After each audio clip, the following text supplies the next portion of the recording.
yo nunca me olvidaré de ti. Yo nunca me olvidaré de ti. Yo nunca me olvidaré de ti. Hermano, puede que ya no tengamos fuerzas para gritar, puede que ya no tengamos fuerzas ni ánimo para venir a la iglesia, para buscar un ayuno, para buscar un clamor, puede que usted ya no tenga ánimo para eso. Pero allí en su escondite, allí en el lugar donde usted quiere que nadie lo vea, Dios lo está mirando y Dios se está acordando de usted y aún le está recomendando, diciendo, aunque otros se olviden de una manera en que quizás no se puedan olvidar de nadie, pero yo aún soy más que ellos.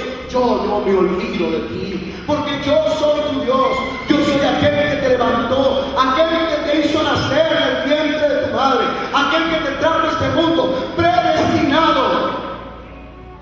No es que naciste porque tú decidiste nacer, viniste predestinado con un propósito de Dios. Por lo tanto, Dios con ese propósito va a prevalecer hasta el día de levantarte completamente y que tú puedas ver el propósito de Dios levantado sobre tu vida. Si aún no has visto ese propósito levantado en tu vida, es porque tú tienes que humillarte más, buscar más, sentir más la presencia de Dios, y verás cómo Dios levantará ese propósito que levantó desde el principio sobre tu vida. ¿Cuántos dicen amén? Dios tiene un propósito para su pueblo. Mientras Dios lloraba, mientras Dios se lamentaba, Dios se acordaba del propósito. El pueblo necesitaba un remedio. El pueblo necesitaba un aliciente. El pueblo había estado cautivo. ¿Quiénes cautivaron a Israel? Los babilonios, los egipcios, los filisteos. ¿Cuántos más cautivaron a Israel? Los babilonios, cuando cautivaron a Israel, cimentaron en Israel el odio y la adoración a imágenes negativas, a símbolos negativos de este mundo, y enraizaron en el corazón de Israel un dogma, una creencia, una religión de odio. Cuando los egipcios cogieron a Israel y los ofuscaron en sus manos, los egipcios sembraron en el corazón de Israel pobreza. Sembraron en el corazón de Israel dependencia del mundo.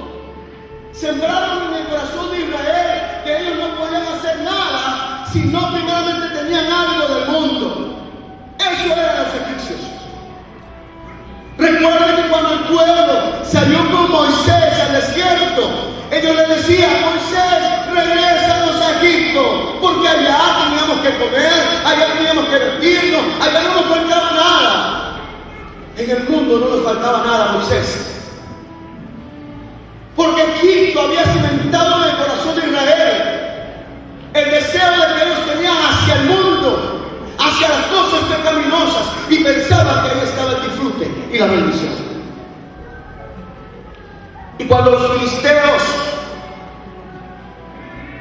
lucharon contra los israelitas y les ganaron batallas, los filisteos sembraron sobre Israel lamentablemente odio hacia su Dios.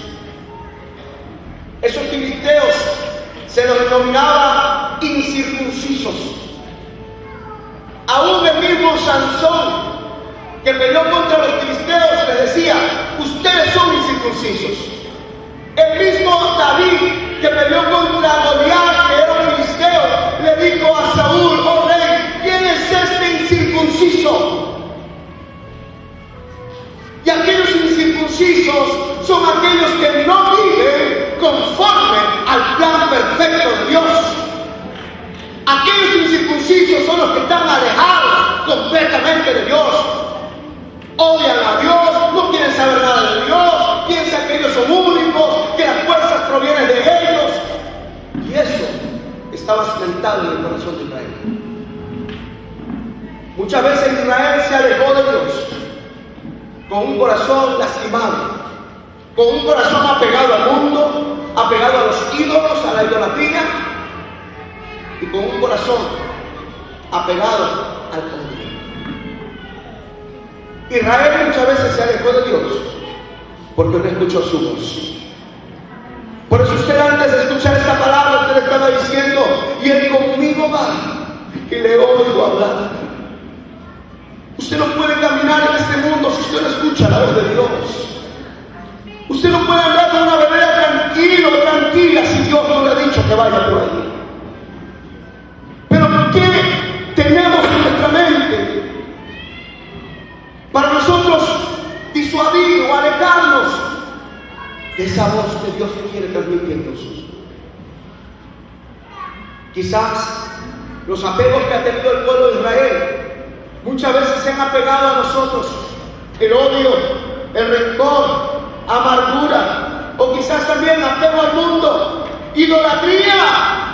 Algo estás idolatrando, algo estás amando de allá afuera que te está alejando de Dios. Los únicos incircuncisos era el pueblo filisteo. Tú no. Tú eres llamado del Rey de Reyes y Señor de Señores, hijo de Él, hijo de Él, hijo de Él. Por lo tanto, con Él estamos conectados, con su presencia. No tenemos por qué ligarnos a las sensaciones del mundo. No tenemos por qué ligarnos a lo que allá nos ofrece, porque Dios ha prometido acordarse de nosotros. Usted lo leyó. No es algo que yo me inventé, es algo que está aquí en la palabra del Señor. Además de eso, algo que me interesó mucho es que la palabra que utiliza aquí en el libro de Isaías, capítulo 49, versículo 15, cuando dice: aunque olvide ella, y dice el Señor, yo nunca me olvidaré de ti. Esa palabra al hebreo dice Rayan, y Rayan significa con mucho más amor de madre. Usted ha escuchado que alguien dice: oh, tienes un corazón de madre. ¿Se ha escuchado esa frase, verdad? Porque de repente hay mucha compasión. Porque de repente alguien hace algo equivocado y usted dice: oh no, igual hay que perdonar. Porque de repente alguien vino y se comió lo que era suyo, pero usted dice: está bien, se lo ve bonito, gordito. Está mejor así, déjalo que se haya comido nomás, mi porción. Y usted lo perdona. Y alguien viene y le dice: es que tienes corazón de madre, por eso lo perdonas. Pero Razán significa mucho más que amor de madre. ¿Alguien realmente sabe cómo es el amor de madre? Amén. Seguro, usted sabe lo que es el amor de madre. Me parece que no. ¿Usted ha sentido entonces lo que es el amor de madre? Las mujeres pueden contestar claramente, ¿verdad que sí? A ver, ¿no están las madres esta noche? Ok. ¿Usted ha sentido lo que es amor de madre entonces? ¿Desde cuándo usted siente el amor de madre? ¿En el momento en que el niño nace? ¿En el momento en que el niño crece? ¿En el momento en que el niño se reproduce? ¿En el momento en que ya no es niño adulto y muere? ¿O en el momento aún antes de nacer? ¿Dónde usted siente el amor de madre?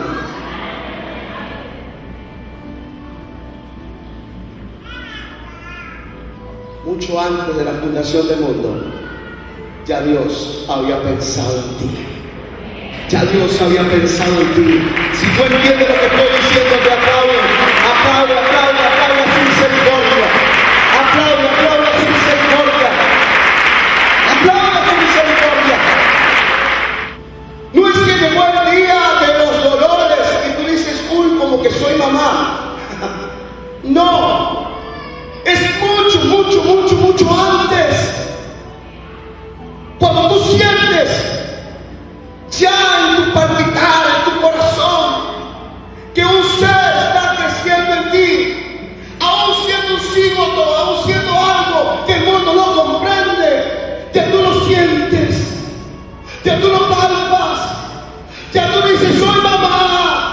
Ya tú dices, voy a dar a su hijo. Ya tú dices, voy a tener compasión. Hay cosas que ni siquiera dices, pero empiezas a sentir acá en tu interior. Hay cosas que ni siquiera piensas, pero ya aquí en tu interior se van fabricando. La dulzura, el aprecio, el apego, las mimadas, las caricias. Tú no dices, voy a ser cariñosa conmigo. Tú no dices eso, tú lo haces. Y lo haces porque es un instinto maternal.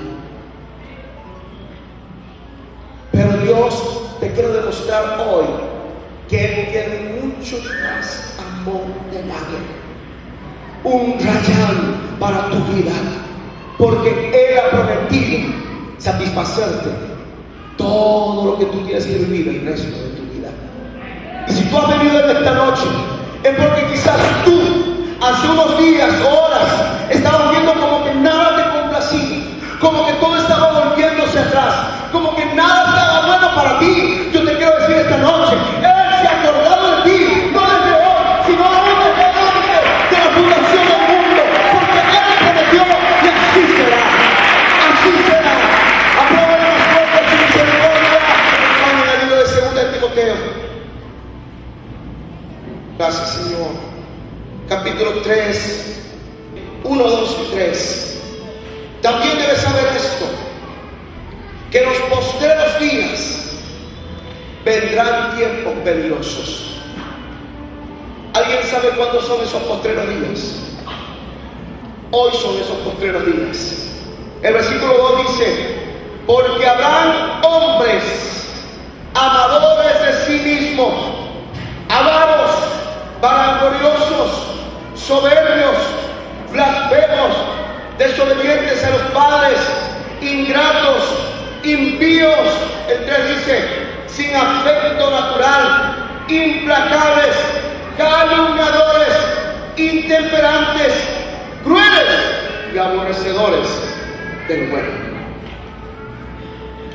Lo que estamos viviendo hoy en este tiempo es todo lo contrario a lo que Dios quiere demostrarte para ti.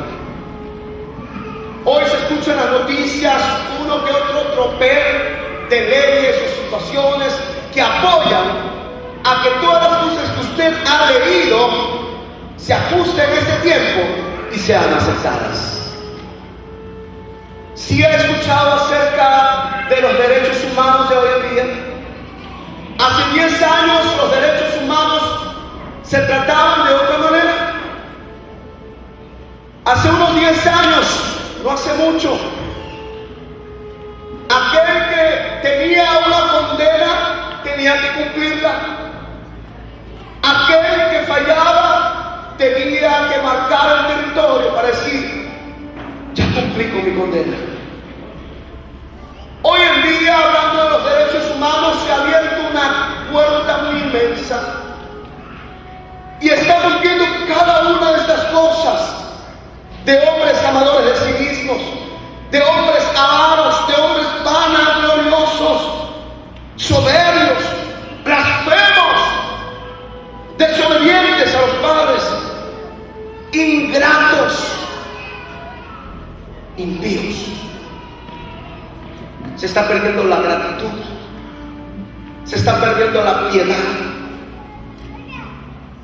El ego se está levantando de una manera poderosa porque estamos en los postreros días. Y hoy tenemos que respetar a aquel que viene con una soberbia altiva. Hoy tenemos que respetar a niños desobedientes. Hoy tenemos que respetar a jóvenes que por causa de su adolescencia y quizás dicen algunos en su inmadurez están haciendo cosas negativas ante Dios, pero tenemos que respetarlos. La palabra dice que en estos últimos tiempos vendrán a desobedecer a sus padres y se están cumpliendo. Este es el último tiempo. Este es el último tiempo donde aquellas cosas tendrán que aceptarse. Pero el pueblo de Dios debería estar batallando, debería estar postrado, debería estar humillándose para que aquellas cosas no surjan en nuestro territorio, sino que más bien aquí haya paz, aquí haya armonía,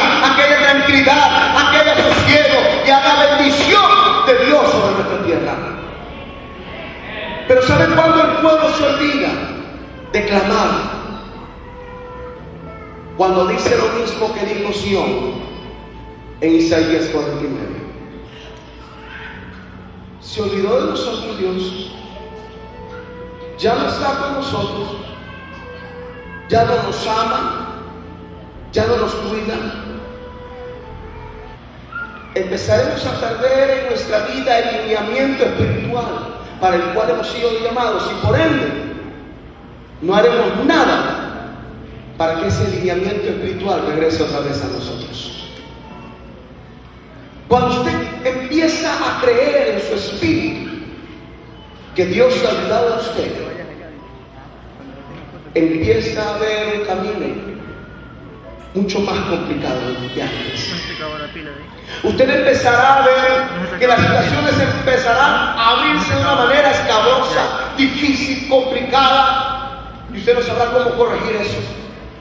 Pero yo te digo en esta noche, hay que volver a Dios, hay que volver a Él, hay que volver a clamar, hay que volver a buscarnos, hay que volver a humillarnos, hay que volver a clamar, porque Él está dispuesto a escuchar nuestra voz. Él está dispuesto a escuchar nuestra voz. Gracias, Señor. Él quiere demostrar su compasión hacia nosotros. Él quiere demostrar su misericordia. Pero Él quiere demostrarla como el remedio que usted necesita. Él quiere mostrar aquello como la causa de su sanidad. Que usted entienda que si las cosas le han ido mal, hasta hoy usted beba de su remedio, que es su misericordia, y que usted viva pegado a su presencia y postrado ante Él, para que todas las cosas de aquí en adelante caminen en sanidad. Yo quiero tener sanidad en mi negocio. Yo quiero tener sanidad con mis hijos. Yo quiero tener sanidad con mi esposa. Yo quiero tener sanidad con mi familia. Yo quiero tener sanidad en mi hogar. Yo aún quiero tener sanidad en mi iglesia. Yo quiero tener sanidad con todo el mundo. Entonces debo probar su remedio, que es único para mi vida, único para mi ser, para mi corazón, único para mi espíritu. Estaba estudiando a un filósofo de la era de nuestro Salvador Jesucristo allá. Su nombre era Séneca, un filósofo, y él decía que la misericordia, el favor, la compasión es nada más que un vicio. Es un vicio. Y todo vicio era una debilidad. ¿Sí me escucho bien? Este Séneca era romano. Estaba ahí. Él veía que Jesús actuaba con misericordia, y él determinaba que nuestro Salvador nada más era débil ante el mundo. Y para mí no es debilidad. Para mí es el valor absoluto que Dios tiene sobre nuestras vidas. Un valor. Así como es el amor, es la compasión. Así mismo, Dios en su Hijo Jesucristo quería demostrarnos ese valor. Quería demostrarnos que nos amaba tanto, que aún Filipenses 2 habla de que la vida de nuestro Salvador Jesucristo fue en entrega, fue en compasión, que aún no se estimó a sí mismo, sino que fue a la cruz y se entregó por amor a nosotros. El mundo le llama vicio, el mundo le llama debilidad. ¿Saben lo que hacían los romanos? Ellos, cuando veían a un soldado de su propio grupo, de su propio ejército, que estaba en problemas, ellos se acercaban y le preguntaban: ¿qué pasa? ¿Te falta algo? Sí, se me rompió la pierna. Ya ven, yo te ayudo. Pero sentían dolor, no sentían compasión. Le marcaban la pierna, se la arreglaban, ya listo, chao, nos vemos. para que se le haya sanado completamente. No me interesa. Eso para ellos era la compasión. Pero cuando Dios te habla de compasión, de su remedio, de lo mejor que tiene para tu vida, te está hablando de que tú no solamente transmites sanidad, sino que tú ya tienes sanidad. Y esa sanidad en tu interior es el mismo amor con que Jesús nos amó en la cruz del Calvario. Cuando tú ves a un hermano que está doliente, que está con dificultad, tú sientes en tu propia vida, porque el remedio de Dios está en ti. Tú transmites su remedio. ¿Cuántos dicen amén? Qué tristeza lo que pasa en el mundo. Hoy, jóvenes encarcelados, golpeados, a mí me da mucha tristeza, mucho dolor. Madres en las calles, a gritos pidiendo misericordia para sus hijos. ¿Qué puede hacer una sociedad que no conoce el remedio de Dios? Pregúntese usted mismo, ¿qué puede hacer esa sociedad que no conoce? No ha saboreado el remedio que Dios tiene para sus vidas. No ha conocido lo que Dios tiene para ellos. En el mundo van a pensar que si los perdonan es un vicio. Vamos a ser débiles ante ellos. Si los perdonamos, nos vamos a mostrar ante el mundo que somos débiles. Y a veces nosotros como cristianos, a veces eso se nos apega. Acuérdense que también el pueblo de Israel se le apegó lo de Babilonia, lo de los filisteos, lo de los egipcios. Se le apegó al pueblo de Dios. Pero a veces nosotros como cristianos también se nos apega a eso.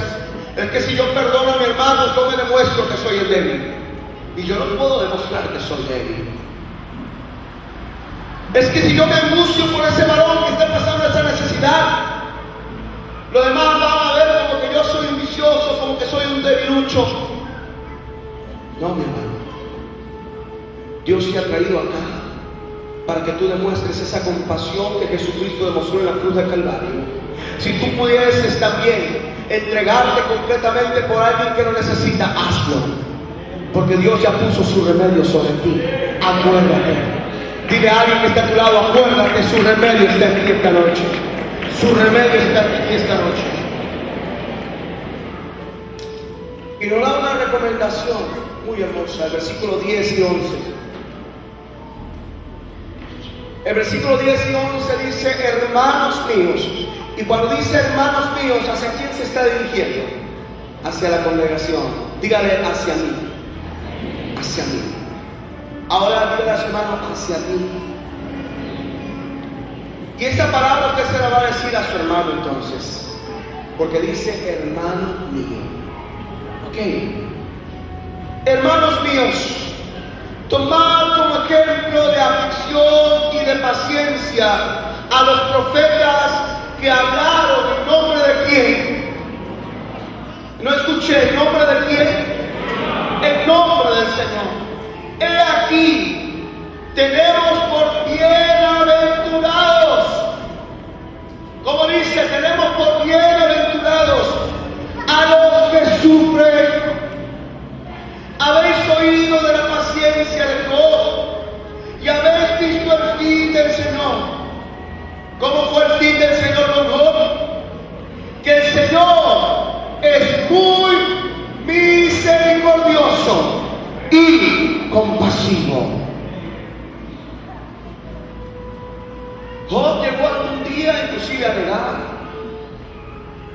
lo que Dios tenía que hacer con él. Job llegó algún día a menospreciar la presencia de Dios, a menospreciar lo que Dios había hecho antes con él. Job llegó algún día a palidecer en su vida espiritual. Y no es para menos un hombre que había visto que su pellejo había salido, no solamente visto, sentido en carne propia como la sangre borboteaba en su exterior. Los demás se le burlaban, le decían fuiste pecador. Los demás decían cosas estrepitosas contra él. Pero aún así, al final, la Biblia dice, pero el fin del Señor, es decir, a lo último, cuando quizás Jacob no aguantaba, cuando quizás la situación se había vuelto más difícil, Dios demostró que es misericordioso y compasivo. Dios quiere demostrarte en esta noche que Él es misericordioso y compasivo contigo esta noche. Dile a tu hermano, así es mi Dios. Así es mi Dios. Pero quizás tú te puedes preguntar, pero ¿por qué al fin? ¿Por qué al final? ¿Por qué tuvo que pasar toda su vida con tal dificultad? Bueno, no fue toda su vida, pero sí un periodo muy largo, muy triste. Pero al final se lee solamente en el Cronos, que es nuestro tiempo, el final. Ese es nuestro Cronos. Pero en el Kairos, que es el tiempo de Dios, no existe un final, existe un tiempo. Y yo puedo decir, entonces, pero en el tiempo del Señor, Él demostró que era misericordioso y compasivo con Job.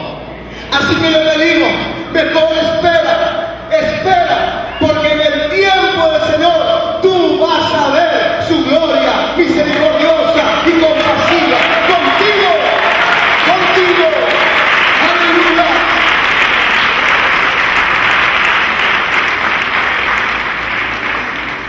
Analizaba que el pueblo de Israel, allá en el libro de Éxodo, capítulo 1, versículos 11 al 14, si usted quiere puede anotarlo. Cuando el pueblo de Israel fue agarrado por los babilonios, el pueblo de Israel estaba siendo sojuzgado. Y dice que al pueblo de Israel se le puso más carga de trabajo. Más carga de trabajo. Pero ¿saben cómo este pueblo estaba? Llorando, gimiendo. No aguantaba más trabajo. Sus enemigos los habían cogido. Les estaban castigando al pueblo de Israel. Y les decían, trabaja más tiempo, trabaja más horas. Haznos más ladrillos. Haznos más brea. Y los israelitas recibían los golpes y los sustratos de sus enemigos. ¿Sabes una cosa? Dice la palabra en esos versículos que mientras más golpeaban al pueblo de Israel, más el pueblo de Israel iba creciendo. ¿Sí me escuchó? Y si usted quiere anótelo, ahí está la palabra del Señor. Mientras más trabajo le daban al pueblo de Israel, mientras más los castigaban, más iban creciendo. Se iban aumentando. Y ahí mismo en esa porción dice que los enemigos de Israel llegaron un día a tenerle miedo. Porque empezaron a decirse, oye, mira, están creciendo, están aumentándose. Eran 10, pero ahora son 20. Antes eran 100, ahora son 1000. ¿Cómo es esto? ¿Qué está pasando? ¿Acaso la prueba no va a servir de bendición para tu vida? ¿Acaso la dificultad que pudiéramos estar viviendo no va a trabajar de mejor manera para que usted y yo recibamos bendiciones? En la prueba crecemos. En la prueba aumentamos. Allí en la prueba es que no padecemos, sino que vamos de victoria en victoria, de triunfo en triunfo. Una vez alguien me preguntó, ¿puedes tú decirme cuáles son los momentos más lindos en Dios? ¿Son los momentos de sosiego o son los momentos de prueba? ¿Y usted qué cree? Porque allí vemos como Dios actúa realmente con poder. Ahí vemos como Dios es tan real.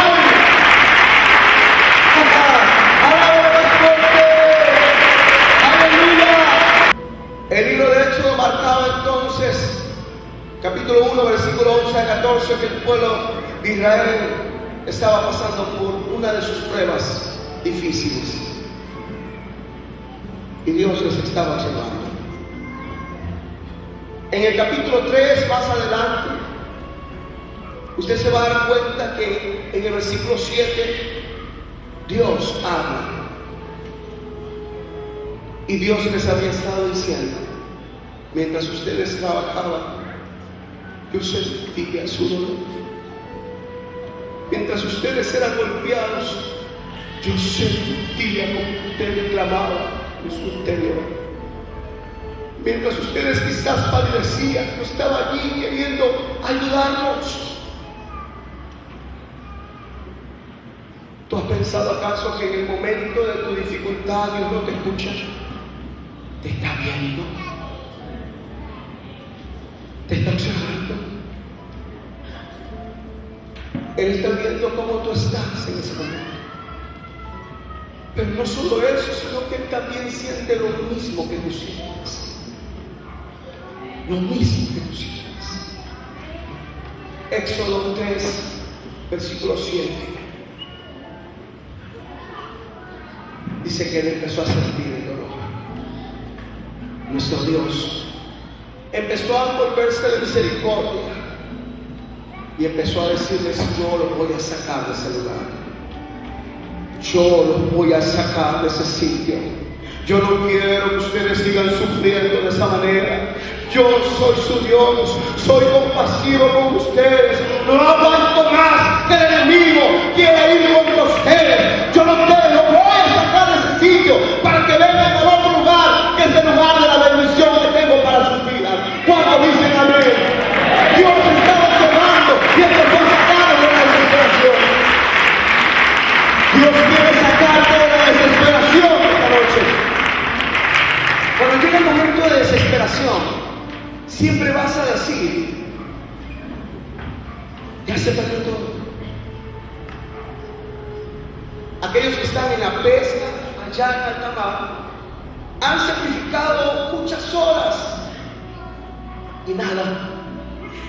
Y llega la hora de la desesperación. Se rascan la cabeza. Ay, ¿qué hago? Estoy hasta en medio del mar, no tengo ni dónde ir. ¡Qué dificultad! Pero así como lo dijo Jacob, en el tiempo del Señor, tú vas a ver que Él es real. Tú vas a ver que Él es real. Tú vas a ver que Él es real. Sonríe y diga: gracias, Señor. Gracias, Señor. Gracias, Señor. ¿Sabes? Me interesa mucho cuando en la Biblia se habla de Jonás. Usted ha leído la historia de Jonás, ¿verdad? Sí, ¿verdad? Fue un hombre que fue destinado por Dios para ir a predicar al pueblo, a toda una nación. Y Jonás se hizo de los oídos sordos. Y ya usted sabe lo que pasó. ¿Qué Dios usó para hacerle ver a Jonás que él era real? Un pez. Pero no solo Dios usó un pez. No. Usted puede ir al capítulo 4 del libro de Jonás y se va a poder dar cuenta. Vamos un poquito, por favor. El libro de Jonás. En el capítulo 4, Jonás ahora ya no se hace de los oídos sordos, sino que ahora Jonás se enoja. Dígale a alguien: se enojó. Dígale: se enojó. Jonás se enojó. Tremendo. Jonás se enojó. Y aquí está la historia después de que Jonás predicó a Nínive. Aquí está la historia cuando para Jonás no había servido de mucho estar aquí. Sentía que todo lo que había hecho, bueno, como que no servía de mucho. Y Jonás se enojó consigo mismo. Jonás estaba en el versículo 2 y 3, estaba hablando con Jehová y le estaba diciendo: yo la verdad, Señor Jehová, Yo no creo que debía haber venido a esta fiesta. No creo que me hayas tenido que usar a mí. No, yo estoy enojado. ¿Por qué a mí? Si mira que me han tomado como cualquier cosa. ¿Sabes qué, Jehová? Yo por eso es que había decidido irme a otro lugar. ¿Por qué me usaste a mí? Yo no quería venir acá. Estaba enojado. Y Jonás, como hacía mucho calor, mucho sol, tuvo que crearse como una enramada. No es que se fuera a hotel enramada, no es 5 estrellas. Acá solamente era una estrella en pleno desierto. Y puso unas ramas ahí, puso una enramada. Y Dios, de la manera en que le contestó, fue haciendo crecer una planta en esa enramada. La enramada estaba seca. No había por donde pudiera salir hojas ni frutos. Pero allí, en esa enramada pálida, Dios hizo crecer hojas. Dios hizo crecer una planta. Y no solo eso, vino Jonás y observó que esta planta le servía como de mejor sombra. Empezó a darse cuenta y dijo: wow, esto está bonito. El sol ya no me está haciendo moreno. Bueno, es como que yo haya estado en esa enramada sin esas hojas. Casi me quemo un poco, pero Jonás estaba tranquilo y estaba con sombra. Pero de momento ya no Dios solamente puso la planta, las hojas, hasta fruto tenía, sino que Dios también hizo aparecer un gusano. Y ese gusano empezó a comerse los frutos, empezó a comerse las hojas, y otra vez no quedó nada. ¿Y saben qué pasó con Jonás otra vez? Más se enojó. Dígale a alguien: más se enojó. ¿Por qué se enojó otra vez? ¡Ay, Jehová! ¿Por qué me haces esto? Este sol está candente. Parece que estoy en Salinas. Parece que estoy en la península, allá en Ecuador. Bueno, allá en el desierto es peor que acá, perdón. Y estaba con un sol tremendo. Y él decía: ay Dios, pero ¿por qué me quitaste eso tan bello que estaba? Tan lindo, ahora voy a morir en el desierto. Y Dios le dijo: pero ¿por qué te enojas, Jonás? Yo estaba analizando esta frase de Jehová, y según los eruditos dice que la frase que Dios usó es como cuando una mamita le dice: ay, mi bebé, ¿qué estás bravito, papito? ¿Cuántas mamitas están acá esta noche? ¿Verdad que ustedes saben decir, verdad? De la misma manera, dice que Jehová le habló a Jonás: papito, pero ¿por qué no enojas, por favor? Si esa calabacera, esa planta, tú no la hiciste crecer, tú no hiciste nada para que venga la sombra sobre ti. Yo soy el que la hice por ti. Si tú te enojas por una calabacera, si tú te entristeces porque esa calabacera ya no está contigo, ya no te está dando sombra, así mismo yo me voy a entristecer si Nínive desaparece.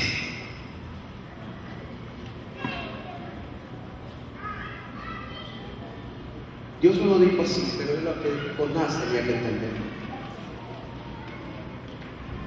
¿Por qué te entristeces por esto que tú no hiciste? Yo soy el compasivo. Yo soy el que tengo misericordia de ese pueblo. Yo soy el que te traje aquí, y yo haré como yo quiera. Él es Dios. Yo quiero que tú te acuerdes ahora de las veces en que Él te ha demostrado que Él es Dios, de las veces donde te ha llevado al desierto y te ha hecho crecer una calabacera en tu cabeza para que te dé sombra, pero de momento esa calabacera se le mete un gusano y desaparece. Si tú estás entendiendo lo que te estoy diciendo, yo creo que tú te pongas de pie en esta noche y te des cuenta que esa calabacera que Dios pone o puso como sombra sobre tu cabeza fue su misericordia, fue su compasión, fue la oportunidad que te estuvo dando para que tú entendieses que Él es real, que Él es suficiente. Y si desapareció esa calabacera en algún momento, no tienes por qué frustrarte. Él seguirá siendo fiel todos los días de tu vida. Y Él te estará observando aún en la dificultad más difícil, porque Él ha prometido ser fiel. A alguien quizás ya no le está dando la sombra de antes la calabacera. Las oportunidades, el trabajo se acabó, el dinero se te menguó, la fidelidad de tu esposo, de tu esposa se acabó. Esa es la calabacera que desapareció. Esa. Pero aunque haya desaparecido, tú vas a ver que Dios puede hacer un milagro otra vez.